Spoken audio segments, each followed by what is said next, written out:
цасанд дарагдсан уудам хөндөй. Номын хуудас мэд чаргалтах ээрэм тал. Судрын баримтаг шиг гол мөрөн минь. Эрт эдүүгээгийн нүүдэлчин түмэн дураараа бэлчиж үе үлэрсэн тал нутаг минь. Таны ариун моторт шүншиглэн залбирах төмөн үрсээ халуун илэг бүлээн өөртөө ивэлсэн эх орн минь.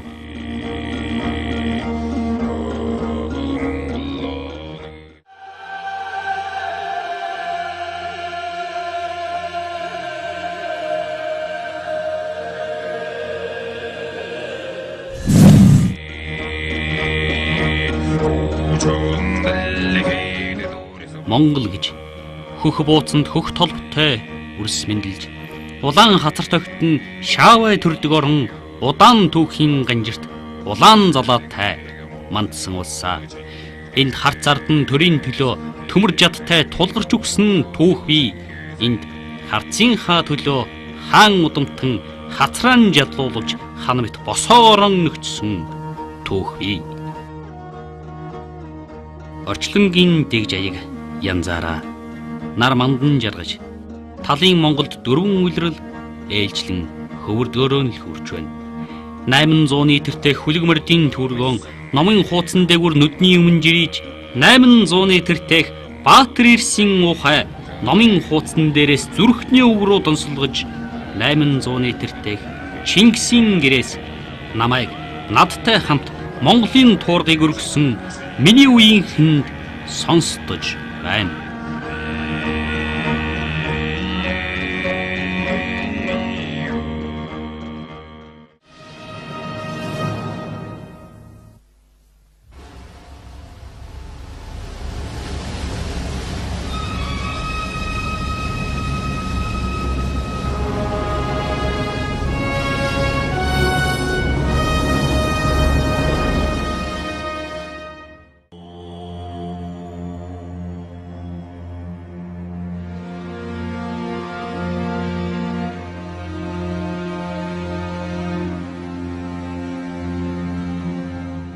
Чингис хаан тэртээ 1225 онд Сардуул иргэдийг дайлаар мордоод буцах замдаа Бухаас Очихай гэдэг газар Монгол ноёдын чуулганыг хуралдуулж энэ үеэр Харвуул наадам зохиожээ.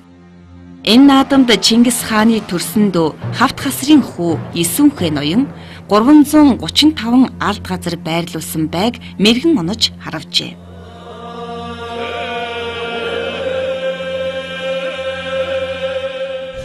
Монгол эрдэмтдийн дунд Чингисийн чулууны бичиг гэж алдарсан нэгэн алдартай дурсгал Оросын Санкт-Петербургийн Эрмитажд одоо хадгалагдж байгаа.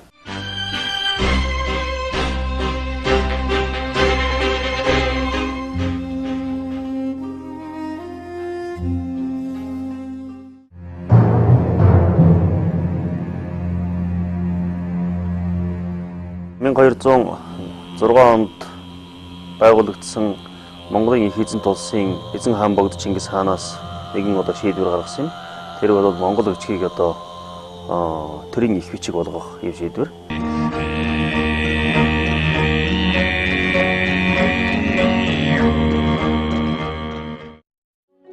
Хадан дээр сэлсэн бичиг нүдтэй хүнд гэрч гэж нэрт соён гээрүүлэгч ноён хутагт Данзангаравжаа хэлсэн байдаг.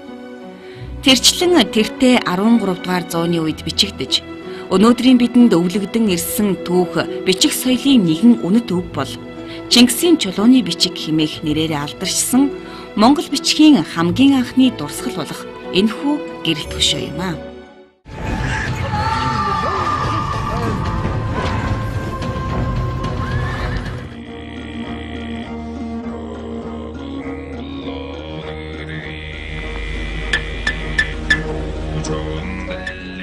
Ирээд оны эхэнд хаа нэг физикийн хүн басан сонинд ерөөсөө мөн сумаар бол 335 алд газарт онох тийм боломж бол одоо байхгүй маа гэсэн нэг тийм өгүүлэг сонинд бичсэн харагдж байсан.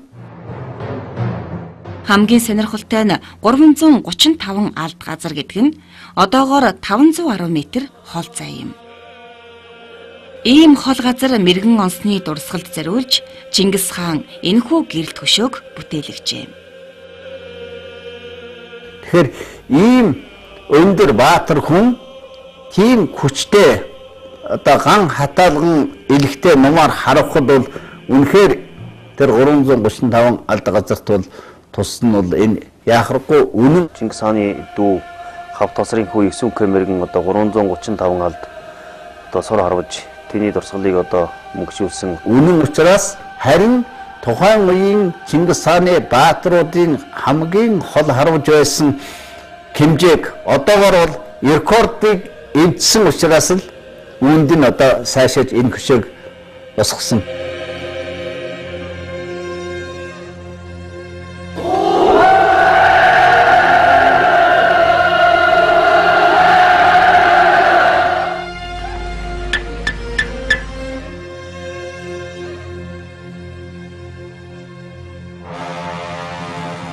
Ийхүү гэрэл төшөө нь түүхийн нэгэн хуудсыг өгүүлээд зогсохгүй. Монгол бичгээр бичсэн бичиг соёлын нэгэн үнэт төв болон бидэнд үлдсэн юм.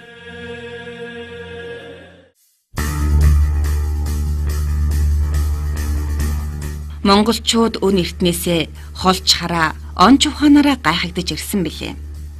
Тэрчлэн тэртех 13 дугаар зууны үед бидний өвөг дээдэс сур харваагаараа байг хэрхэн онож суу алдраа мандуулж байсны тод жишээ энэ буйцаа. Чингисийн чулууны бичиг химээх нэрээр дэлхийд алдаршсан энэхүү гэрэл төшөө өнөөдрийг хүртэл судлаач шинжээчдийн анхаарлыг татсаар байна. За 19 дугаар зууны ихэнх хагас энэхүү гэрэл төшөөг байгалийн чандаас буюу аргун голын хөвөө Хархираагийн одоо хотын одоо хажуудлаас бол Оросын одоо судлаачд олж. Тэгээд энэ геологч хүн эндээс олоод дараа нь Оросын Нефчинск гэдэг хот маань тэр үеж бас үйлдвэрийн хот байсан. Тэнд аваадсан. Нефчинскээс дараа нь Иркутскт аваадсан. Ингээд энэ зөөр хийх явцдаа дундуураа нэг хугарчихсан. Хугархтаа бол энэ давуулж сучхаа гэдэг энэ үгийн толгоогоо энэ хоёр үгийн толгой байраад ингэж ташуулж хугарсан. За энэ хөшөөг олж ирсний дараанаас эхлээд Оросын Монгол судлаачид ер нь Оросын дорн дахин судлаачид бол ихээхэн сонирхож одоо судалсан. Тэгээд энд Иркутскт байж хахад нь бас Банчкова гэдэг нэг брэд дунд сургуулийн багш хүн бас уншиж оролцсон байдаг юм.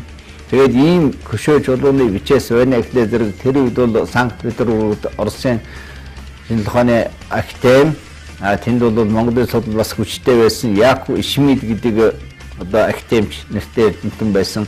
Тэд нар одоо нааш нь явуулгаад галт тэргээр одоо хойш нь Санкт-Петербургт хүргэсэн байдаг.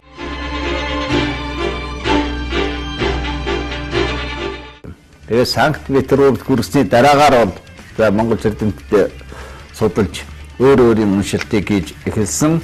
Хамгийн ихнийх нь бол Оросын Монгол эрдэмтэн Яаков Ишмид гэдэг энэ хүн тэр 1839 онд 2 удаа одоо өөрийнхөө уншилтыг хийж өгүүл бичсэн. Дараа нь бол одоо Бурайдын Монгол эрдэмтэн Дорж Онзаров гэдэг хүн 1891 онд Яаков Ишмидийн уншсан алдаануудыг залруулад томоохон судалгааны өгүүл нийтлүүлсэн.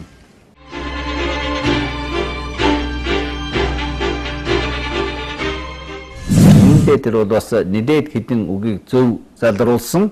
Гэхдээ Дорж Онзаровын уншилт бол бүрэн төгс зөв байж чадаагүй юм. Түүний дараагаар Ардлов 1892 онд бас Позднеев 1896 онд Клюкн одоо хамгийн нэлээд зөв уншилтыг бол үндэ хийсэн. Клюкны 1927 онд гарсан тэр уншилтын дараагаар Котвч Ердөл Польшоор энэ нэг тал нүүр нөгөө нэг улсны тал бүтэн тал нүүр ийм нэг шүүмжийг 1934 онд энэ Польшийн дорн дахны судал гэдэг сэтгүүлд Польшаар хэвлүүлчихсэн байгаа юм. Тэгэхээр энэ Котовч бол тэр Клюкны уншсан, буруу уншсан хэдэн үгийг бол яг зөв болгож уншиж чадсан учраас хамгийн одоо зөв уншсан хүн бол Котовч байгаа юм. За Монголын эрдэмтдээс бол Хөдөөгийн Берлягва, за мөн одоо Бирагва, за 1957 онд бол Дамжин Сүрэнга Монголын уран зохиолын түүх гэдэг номондоо бол бас гэвлүүлсэн. За тэгээд манай академик Бирагва энэ Монголд хөшөөний бичээсийг ирэхэд бас энэ тухай үгэл бичиж байсан. За энэ Чингисийн чулууны бичээс юм уу 9-г зориулсан энэ хөшөөний бичээсийн талаар бол олон үгэл бичиж байсан дээ. Би хүртэл одоо тэр Чингисийн чулууны бичээс болон түүнд гарч байгаа тэр өрөөнүүдийн дагавар Монголын нуус тавчаад гарч байгаа дагавар зохиомжийн өгүүлбэрийн бүтцийн тухайд харьцуулаад бас өгүүлэл бичиж байсан. Тэгэхээр энэ талаар бол олон хүний өгүүлэл байгаа юм. За уг дурсгал нь хэдийгээр 5 мөр Монгол бичгийн дурсгал мэт харагдах боловч үндсэндээ Монголын их Монголын эзэнт гүрний маш олон түүхийг энд бол агуулж байдгаар онцлогтой. Тухайлбал 1225 онд одоо эзэн Чингис хаан Дундад Азийг дайлаар мордож төвшөлтгөн тогтоогоод одоо босч ирснийг ёслол төвлөлдөр тэмдэглэж байсныг илэрхийлэх бичиг. За Монгол бичгийн анхны одоо дурсгал дээрээс нь Чингис хааны дүү Хавтасрын эзэмшил нутгаас одоо энэ олдсон. Түүнээс гадна одоо үндэсний спортын гайхамшигыг одоо илтгэн харуулсан ийм одоо дурсгал байгаамаа.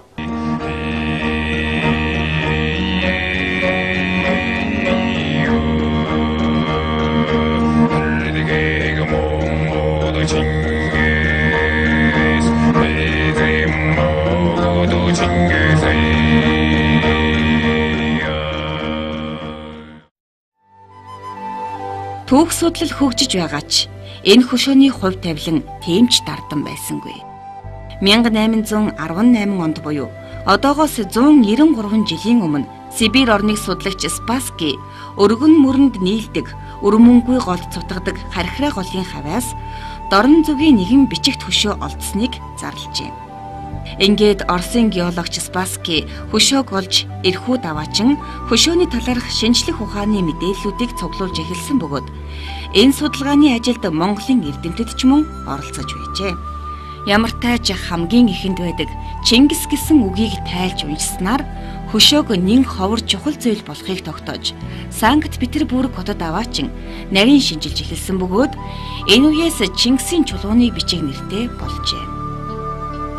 Хөшөөний өндөр 1 м 98 см орчим, өргөн нь 66 см орчим, зузаан нь 22 см орчим байдаг бөгөөд 5 мөр босоо монгол бичээстэй.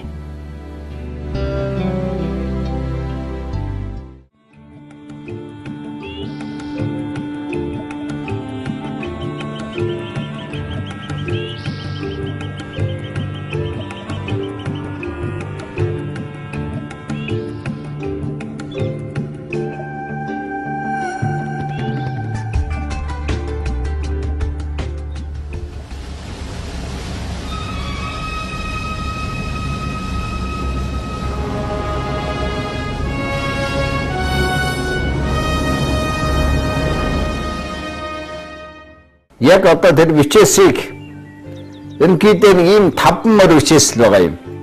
Энд бол одоо Чингис хааны гэж.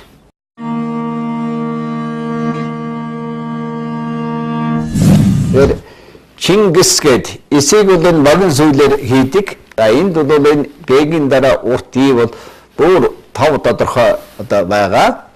Энийг яагаад их онцолж хэлж ийм нөхөр сүүлийн үед зарим нэг цэцэргсэн хүмүүсүүд Чингис гэд гээгийн дараа эт бичиж бас нэлээд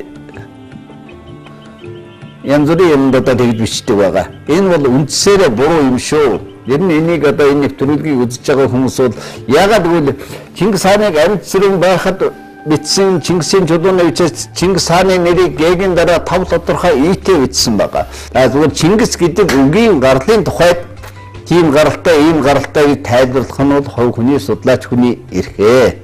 Тэрийг бол бас энд хэлж байгаа. За Чингис хааныг сартуул эргээ. Эргэн эргээ гэдэг бол энэ бол хоёулаа адилхан хэрэгжиж байсан. Одоогоор эргэн улс гэсэн утгатай сартуул гэдэг маань одоо хориозон дунд даасыг хэлж байгаа юм.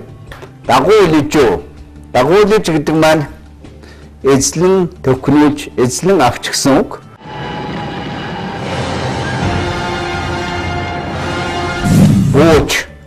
Бууж гэдэг маань эргэж ирж гисэн утгатай. Хамаг Монгол улсын бүх Монгол улсын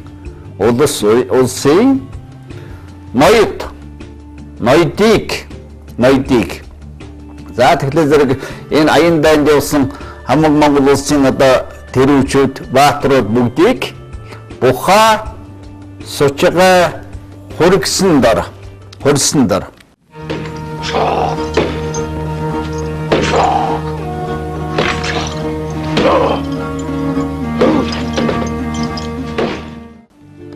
за энэ хурих гэдэг үг бол бас энийг хэлэх хэрэгтэй. Одоогийн хурах гэдэг үг бол эртний монгол хэлэнд хурах гэсэн хоёр хэлбэртэй адилхан утгатай байсан. Одоо энэ үүргийн одоо бол яг хурал гэдэг эрийн дараа та хурах гэдэг үгийн тэр хэлбэр нь бол давмгаа үлдэж хурих гэдэг үгээс үлдсэндээ хурын язгуур нь бол хурим гэдэг үгэн дээр байна. Одоо тох гэдэг үгэн дээр үлийг нэр үүсгэдэг энэ дагвар залхахад тохон болно да. Тэгэхээр хур гэдэг үгэн дээр эм залхахаар хурж цугладаг имийг хурим гэж хэлнэ. Ер нь дунд үеийн монгол хэлэнд бол хурим гэдэг бол өнөөдөр бас их утга нь явцсан болчихч. Одоо гэр бүлийн хоёр хүн эрэм хоёр одоо гэрлэхээс л хийхийг хурим гэж хэлэх болчих. Хуучин цагт бол ерөө альва баяр сэнгэлийг бол хурим гэдэг байсан. Энийхээр хурж цугладаг зүйлийг л хэлж байгаа тийм учраас. Тэгэхээр хурсанд гэдэг бол цугласанд гэсэн үг. Хургсанд гэж хурсанд цугласанд ёсмк энэ он дур гэж энэ хамт уншихуустай салангадч он дур гэж. За энэ он дур гэдэг үгийг би эргээ тайлбарлая. 335 алдас. За энэ 100 гэдэг үгэнд олон тооны дээд дагаврыг зохицуулж энэ хэлэнд ингэж олон тооны дээд залгаж байсан. Энэ 335 алдас гэдэг 335 алдас дур гэж 335 алдад ондлоо гэж.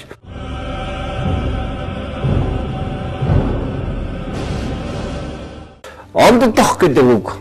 Он дутах юм уу? Энэ он тусах гэдэг үгийг бас нэг тайлбарлах хэрэгтэй. Энэ он гэдэг үг бол алтай язгуурын хэл манж хэлэнд бол одоо зөв талыг хэлдэг. Он тусах гэдэг маань ерөөсөө хол газар байгаа байг зөв тусахыг он тусах гэж хэлдэг. Он тусам газар гэж бас хуучин хэлдэг байсан. Энэ маань чинээгээр хараад хамгийн цаацагт хүрх тэр цэгийг бол нэг он тусам газар гэж гэлдэг. Тэгэхээр он дөрвөн гэдэг энэ уран дагаврыг бас нэг тайлбарлах. Энэ уран дагавар бол өгүүлрүүн гэж дараа нь өгүүлсэн зүйлийг хэлж байгаа. Энэ уран дагавар бол ортон цагийн тэр үед юм уу ихта өгүүлрүүн гэдгийг өгүүлэхтэй гээд одоо таслал тавиад дараагийн үг яг хэлж болно. Тэгэхээр ёсмк онохдоо 335 алдад ондлоо гэж зөв онлоо гэсэн ийм л утгатай.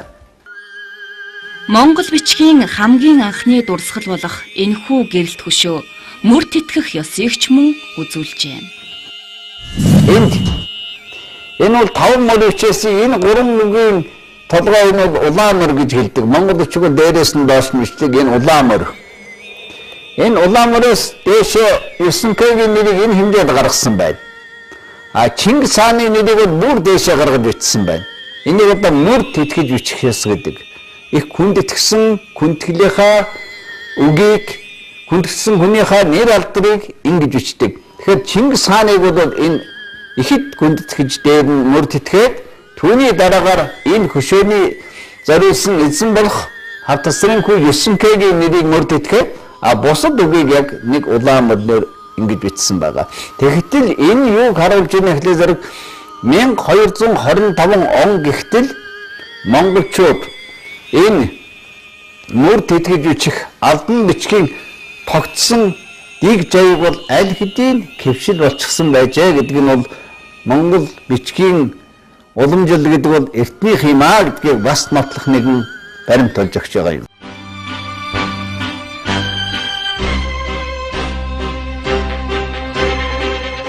Бичгийн дурсгал нь олон эрдэмтдийн олон 10 жилийн их хүчийг шаардсан ийм гайхалтай нууцыг бол өнөөдөр өндөрлөлтний түүхэнд бол үлдээж авсраасан. Өнөөдөр энэ хөшөө Оросын холбооны улсын Санкт Петербург хот дахь Эрмитаж музейд байдаг бөгөөд их нутгаасаа дайжаад 150 жил болсны дараа хөх Монголдо хуулбар нь л ирсэн байна.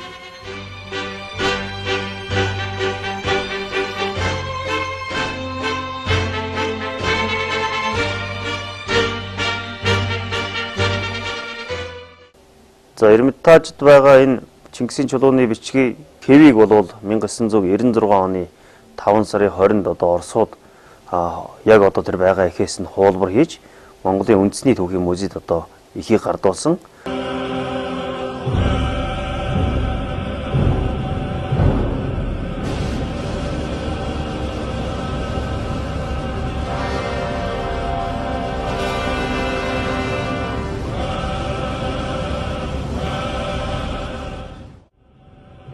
Ямартай ч гэрэлт хөшөө монголчууд бидний бичих соёлын өв үнэн түүхийг өгүүлсэн дурсгал гэдэгтээ хинж хизээч маргашгүй билээ. Нэгэнт энэ хөшөө Орос улсын өмч болсноос хойш хамгийн гол нь монгол хүн монгол түүхийг өгүүлсэн бүтээл гэдгийг хинж хизээч мартах учиргүй.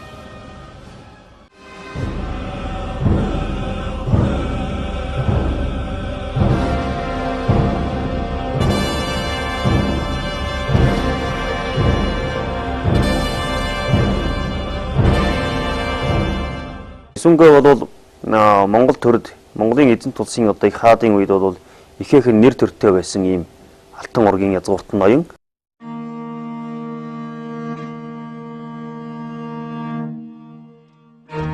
Түүхийн нэн чухал энэ баримт эсэнгүй гэгч Гарамгай мэрэгэн харваач байсныг нотолж байна. Сонирхон цааш судалбал эсэнгүй мэрэгэн Чингисийн байлдан дагууллын жилүүдэд Гарамгай баатар байсан нь нотлогддог. 1890 оны үеэс 1270 оны үе хүртэл бол их өндөр насалсан гэж үздэг. Энэ бүхнийг Монголын нууц тавчаанаас толдон харж болохоор байгаа юм. Ялангуяа Исүнгэ түүний эцэг хавт хасрын баатар зоригийг магтан хэлв штэ юм аа. Сүнкэгийн өөрийнх нь эрдэм чадал энэ гайхамшиг бол дан ганц Исүнгийн эрдэм чадал төдийгүй тэрээр өөрийн эцэг хавт хасрын одоо эд хавыг уламжилсан гэж судлаачид үздэг. Бидний энд танилцж буй Исүнгэ мэрэгний уг гарвалыг хавт хасрын баатарлаг дүр баталж өгдөг юм.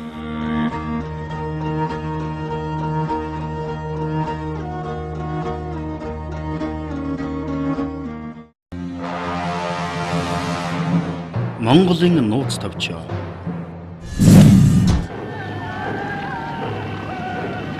Хүндэт өөлөн хатны хүний махаар тэжээсэн хүчит хасар гэдэг хүн тэр мөн. Гурван бухаар зүтгүүлэгч гол зайхгүй хүчтэй. Дунжин үхрийг идэвч цадахгүй ходоодтой. Хідэн алд биедээ хэлхээ хой гөмссөн хэрцгий догшин хасар хэн бүхнийг идэхээр айсвэ. Хоромсог саадагтай хүнийг ховх татаад залхихад хомхой тэр хасрын хоолойд тордог үгийн амьд хүнийг бүхлээр авч шүүрээ залхихад аюулт тэр гайхлын аманд тэглэхгүй гин. Уур нь их хурж урдах сумаан шүүрч ухсхийн харавхад уулын саадах хүмүүсч уул суманд оногдож ундуй сундай үхцгэн. Хэлнэн их хурж хийсвэр сумаан шүүрч хийн зүг харавхад хярын цаадах хүмүүсч хяргах тэр суманд хядагдж олноор үхцгэн. Их дилж харвал 900 алд газар харавдаг. Татуу дэлж хараввал 500 алд газар харавдаг. Хүнтэй адил хүн биш. Хүнийг идэх мангас хүчит хасар тэр ирж явна.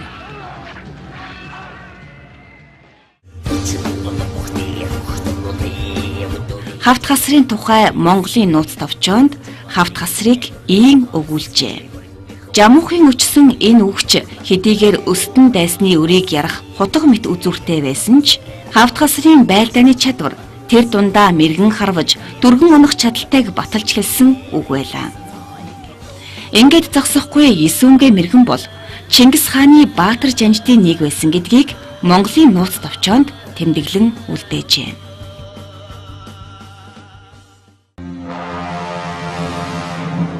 Монголын нууц товчоо. Хайрах хүйтэн жаварт хантай гримэн харгалзан байж, халуун ами минь хамгаалan манаж, хаан сүрэнд хүргэсэн хайр ивэлт хэвтүүл минь. Өрсөх дайсны мөрөөс, өших хортны гараас, өглөө үдэш ялгалагүй, өрх гримэн хамгаалаж, өөрийн нүдийг цавчлагүй, өвч биеийг минь арчилсан өнийн этгэлт хэвтүүл минь. Холдсон хоромсохын хорд хийх чимээнээс хоцролгүй ирэгч хотлын сайн хэвтүүл минь. Шинсэн номын ширд хийх чимээнээс шилжрэлгүй ирэгч шигшмэл сайн хэвтүүл минь. Өн хэдэний Өлзид хэвтүүл минь өвгөн хэвтүүлэгтэн. Этгэлт өвлүн чирбийн ивэлт далан торгуудыг их торгууд гэгтэн. Архай хасрын харьяат ачид шилдэг баатруудыг Ахмад баатрууд гэгтэн. Есүнтэй бихүүдэн харьяат ерөөлт хуучин хорчныг ерөнхий хорчин гэгтэн гэж зарлиг болов. 95 мянгатаас миний биеийн шадар өмч болгож илгээсэн түмэн хишигтнийг миний хойно их сүрийг залгамжилсан хөвгүүд ургийн урагт хүртэл миний гэрээс дурсгал мэт сэтгэж аливаа гасланд хүрүүлэлгүй сайтар асрахтун.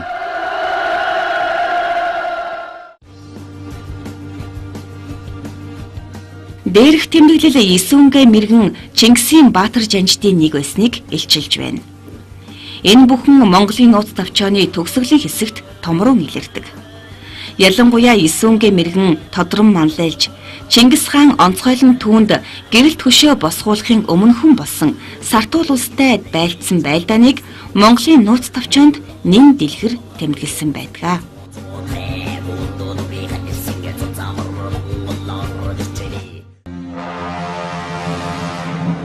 Монголын нууц товчоо. Чингис хаан Сартуул улсад 7 жил яваад тэнд Жаларын Балаа ноёныг хүлээж байхдаа Балаа ноён шим мөрнийг гэтэлж Жалал-ад-Дин султан хан Мэлэг хоёрыг Индус газар хүртэл нэхвэл Жалал-ад-Дин султан хан Мэлэг хоёр нэгэнт завхсан тул Индусын хязгаарын иргэдийг олзолж тоноод олон тэмээ ямааг авч буцаж иржээ. Тэндээс Чингис хаан буцах замдаа Ирчис мөрөнд зусаж 7 дугаар он дахиа жилийн намар Туул голын хар шугуйд их ордон засаж буужээ гэж Монголын нууц товчоонд тэмдэглэжээ. Яг энэ онд Монгол ноёдын чуулган хуралдаж энэ үеэр Харуул наадам зохиогдсон Чингис хааны төрсөн дүү Хавт хасрын 2 дахь хүү Эсүнх ноён 335 алд газар байрлуулсан байг мэргэн онж Чингис хаан түүнийг гэрэлт хөшөөнд мөнгөлсөн учиртай. Энэ түүх улбааг ахин харвал Чингис хааны үлдээсэн онх их улсын залан явхад Эсүнхэ мэргэн ихээхэн үүрэг гүйцэтгсэн байдаг.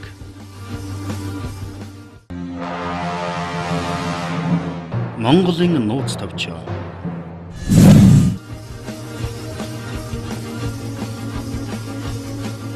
Хаан эзэн энэрэн соёрхов. Хасаг тэрэг хангирсан хөдлөв. Хамаг улс баясгалант болов. Хан их газар тэнд хүргэв. Хамгийн мөнхийг тэнд оршуулж, хаан зайсангуудын тулгар болж, хамаг улсын шүтэн болоод 8 цагаан гэр болов за. Энэ их улсад тунхаг зарлаж, өмссөн цамц, өргөө гэр, ороосон оймыг тэнд онголов. Хулган жил цагаатай, бат тэргүүтэй баруун гарыг эзэлсэн хөвүүд, од чигэн ноён, жээв, 9 хэ тэргүүтэй зүүн гарыг эзэлсэн хөвүүд.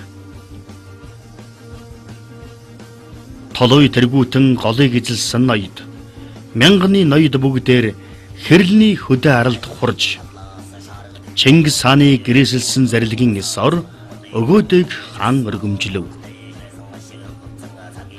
Цагаатаа ах өгөөдөө дүүгэн хаан өргөмжлөөд, Чингис хаан эцгийн алтан амийг сахиж байсан хэвтүүл, хорчин, мянган торгууд, хаан эцгийн шадар явсан өмч түмэн хишигднийг цагаатаа толуу хоёр өгөөдөө хаанд өгөв. Бас хорчныг захирсан Исүнтэй, бүхэдэ, хорхуудаг, лабаалхаа дөрвөл, нумс магссан торгуудаан 4 ээлж болгож, ээлж бүрийн хорчнон захиран орж сагтугаа гэж зарлиг болов. Их хурал даан болж хулган жилийн хуран сард хэрэлний хөдөө арлын 7 болдог шилхэн цэг хоёрын завсар хааны орд бууж байхад бичиж төгсгөв.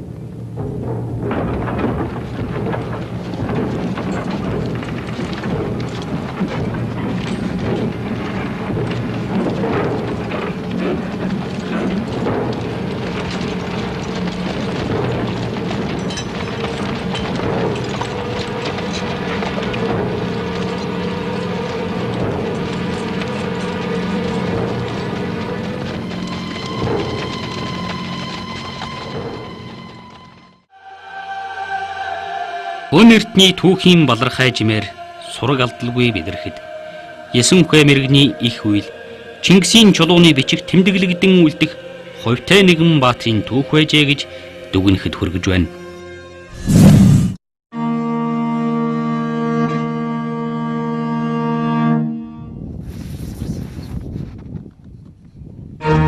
Сасанд дарагдсан уудам хөндөй, номын хуудас мэд чаргалтах эрэм тал, судрын баримтаг шиг гол мөрөн минь. Эрт эдүүгээгийн нүүдэлчин түмэн дураараа бэлчиж үе үлэрсэн тал нутаг минь. Таны ариун мотогт шүншиглэн залбирах түмэн үрсээ халуун илэг бүлээн өөртөө эвэлсэн эх орн минь.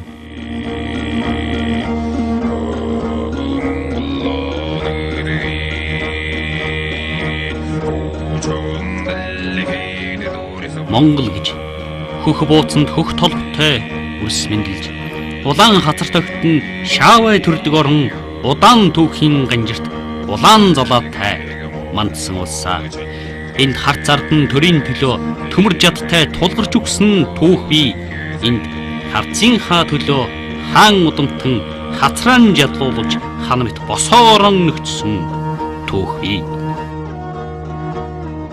Орчлонгийн дэг жаяг янзаараа нар мандан жаргаж талын Монголд 4 үйлрэл ээлжлэн хөвөрдгөөрөө л хүрч байна. 800-ны тэртээ хүлэгмөрдийн төргөн номын хуудсан дээгүр нүдний өмнө жирийж 800-ны тэртээ Баатар Ирсийн ухай номын хуудсан дээрээс зүрхний өг рүү донсолгож 800-ны тэртээ Чингисийн гэрээс намайг надтай хамт Монголын туургыг өргөсөн миний үеийн хүнд сонсдож байна.